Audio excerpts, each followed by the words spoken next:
Let me start by saying that I listened to Benny's talk, it was awesome. But he claims to have a broken childhood, right? About the fact that, he could like break open his watch and, see how it was working, but that is not what people would expect him to do. Let me tell you something about my childhood. I used to watch this movie called Home Alone. I mean, most of you watched it, I guess. And the second part of the series, this guy basically has a remote control car that he races around, right, to catch the bad guys. I was fascinated about that RC car, and after 3 years of begging my uncle, I finally got him to get it from the US to buy it for me when I was about 10 years old, I think. I got to play with it for 5 minutes before my mom struck a deal with me. Parents, great deal makers.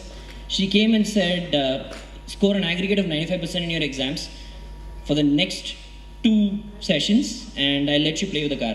I finally got to play with that car a year ago when my parents moved. And unfortunately, the battery didn't work, and I had to use my hand to move the car, right? So Benny, at least you got to break open the watch. I don't know if he's here, but I only got to see the car 10 years later, right? So my story starts down south, where we make really good masala dosa, but we're very bad at Hindi. So parts of your description I didn't understand. Before I was even a thought in my parents' head, my dad had decided what to do with me. Right? He had decided if it's a girl, liberal arts. If it's a guy, engineering, USA, MS, Bharat matrimony, mortgage, kids, green card for parents. That was supposed to be my destiny. That's how it started. And I don't blame him, because most parents today are like, be Sundar, don't be Steve, right? I'm talking about 2 tech CEOs. Every parent, I think, in this country, I mean, even though Steve Jobs is like a, revelation, we talk about how awesome it is, what he has done, but every parent wants you to be Sundar and not Steve, right? And that's how my parents were. By the way, my parents are awesome, they've done everything they can to help me in my career, but all through my childhood, all I was hearing was, be Sundar, don't be Steve. I mean, go to college, get yourself an education, study, work hard, work for someone for 10 years and then get promoted to become a CEO. At the age of 14, I discovered something amazing called the internet. And before that, I didn't have the internet. I finally got connected to the internet at the age of 14. And like every other kid, I would go to Yahoo Messenger and do ASL, right? Go to everyone and ask ASL, ASL, ASL. It just so happened that one of the people that I asked ASL to offer me a job. And the first job I ever did in my life was data entry. The most complicated task in that job was a question that would come at the end of the CAPTCHA. Which of these is not an animal? Monkey, donkey, pig, Michael Jackson. That was the level of cognitive thinking I had to do, right? And I used to get paid $5 an hour to do it. That's how I got started. That's literally the start of my career. I had no dignity of labor. I started doing this, and that's how I became an entrepreneur. I didn't know what the word entrepreneurship meant when I started. I hadn't seen it in a dictionary. Nobody in my family had ever tried to start a business, right? Like I said, be Sundar, don't be Steve. And I was stupid. I mean, I think, thankfully I was stupid. So, like every other kid, I rebelled. I went and told my parents, I'm going to run away unless you let me start this business. And started my first business at the age of 14. Again, continuation of being stupid, making mistakes. I hired my first employee, my housemate. I mean, I like talking about this story a lot because I was running a computer company and I hired my first employee who didn't know how to use a computer, even though she had done a computer course and paid 10,000 rupees for it. Because apparently in computer courses, they just show you a computer, they don't let you use it. Taught her how to differentiate between Michael Jackson and pig and dog and monkey.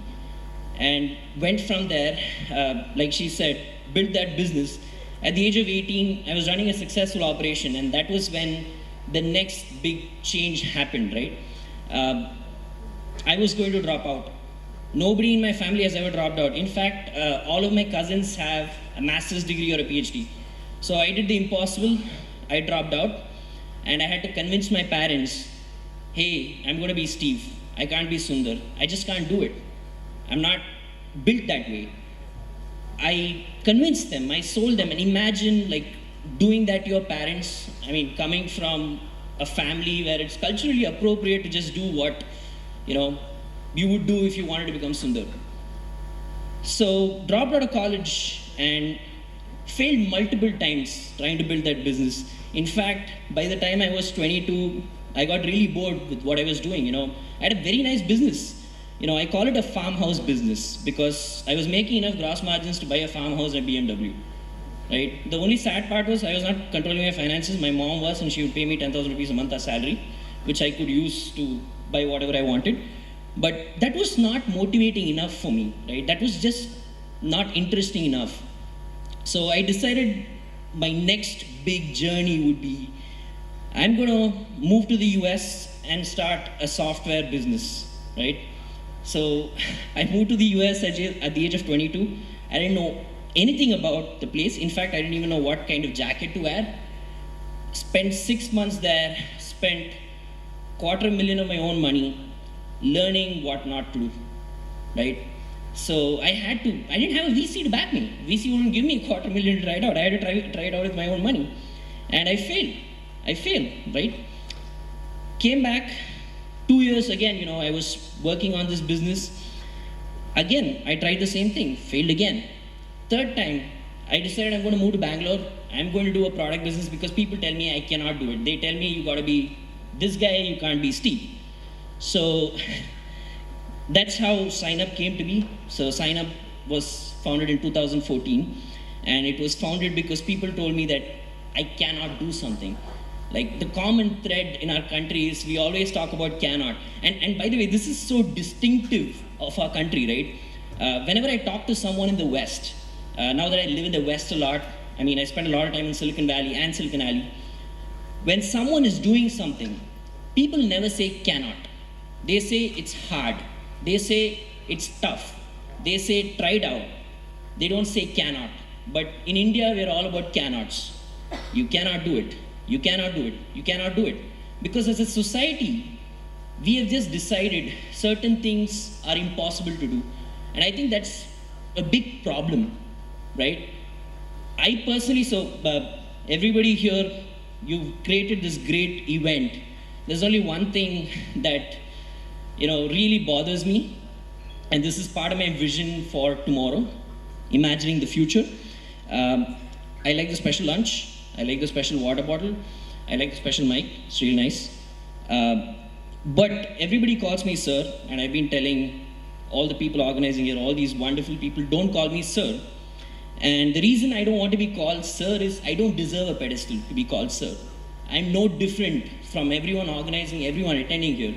The only difference is I was stupid enough to make mistakes. And I was stupid enough to make mistakes because I wasn't afraid of them. I wasn't, afraid of failing. But as a society in this country, we've gotten to this point where failure is not celebrated. Look at me. Right now, Forbes 30 under 30. That's why I'm here talking. What if I fail? What if I wanted to talk about how I failed? Would I even be able to talk about it? Because we are so driven by recognition.